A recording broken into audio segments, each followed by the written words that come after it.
চাকরি দিন। MA pass. বাবা নেই, আছে প্রেমিকা, সে আর 2-1 মাস দেখবে। তারপর নদীর এপার থেকে নদীর ওপারে গিয়ে বলবে, রূপম আজ চলি, তোমাকে মনে থাকবে চিরদিন। রূপমকে একটা চাকরি দিন, যে কোনো কাজ, পিয়নের কাজ হলেও চলবে। তমালবাবু ফোন তুললেন। ফোনের অন্য প্রান্তে যারা কথা বলেন তাদের যেহেতু দেখা যায় না, সুতরাং তারা দুর্গেয়।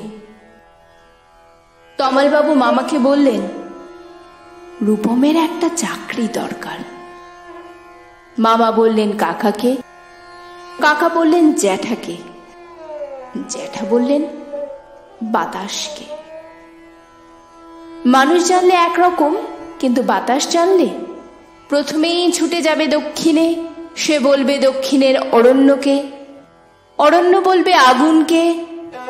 আগুন গেল আলিমুদ্দিন স্ট্রিটে, আলিমুদ্দিন ছুটল নদীকে বলার জন্য। নদী এসে আছড়ে পড়ল উপকূলে। সমুদ্র হিমাচল বলে উঠল, রূপমকে একটা চাকরি দাও। MA পাশ করে বসে আছে ছেলেটা।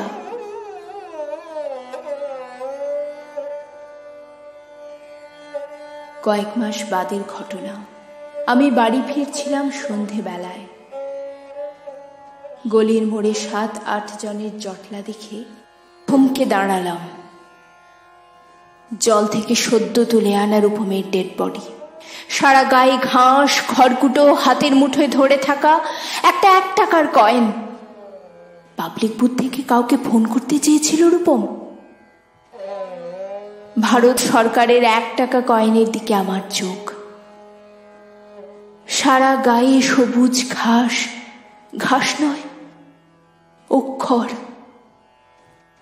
MA পাশ করতে একটা ছেলেকে যত অক্ষর পড়তে হয়, সে সমস্ত ব্যর্থ অক্ষর ওর গায়ে লেগে আছে। একটা ছেলেকে কেন আপনারা MA পড়ান? কোন আল্লাহ দিয়ে 8খানা বিশ্ববিদ্যালয় বানিয়েছেন? তুলে দিন। এই কথাগুলো বলবো বলে ফোন তুললাম উপাচার্যের।